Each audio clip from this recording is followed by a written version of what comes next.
Welcome, my friends. In this video, I'll be discussing section 4.6, which is titled Selection Bias. Now, this is a very short section, and the idea was already introduced in the simple random sampling video.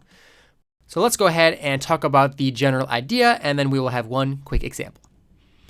In many statistical procedures, it is assumed that one has obtained a random sample, meaning every individual in the population has an equal chance to be chosen at any stage of the sampling process.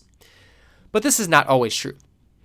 A sampling plan will have selection bias if certain groups of individuals in the population are either systematically over or underrepresented.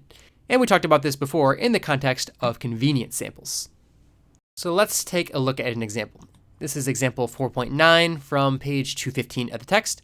It says that you work for an organization that wants to determine the proportion of adults in your city who believe in God. The population of interest is all adults in your city. That could be a very big group depending on what city that you live in.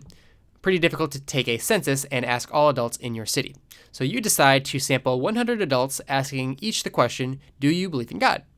To do this, you and your friends go to 5 different churches on Sunday, and you each ask 20 people. Why would this sampling plan be likely to have selection bias?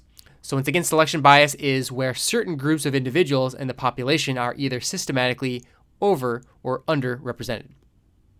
So think about that for a second, and think about if there's any problems with this sampling technique. So clearly, if we were only asking people who are going to these different churches, 5 different churches, we're going to be systematically underrepresenting people who do not believe in God. People who go to church are most likely to be the people who already believe in God. So if we're trying to figure out the proportion of individuals who believe in God, then this is probably not the best sampling plan for you, because we're going to be systematically underrepresenting atheists and agnostics, right? So kind of the key takeaway here is that random samples will not lead to selection bias because they have an equal chance to choose anyone in the population. But if we have some sort of convenience sample, something like this, then we might systematically over or underrepresent some certain group.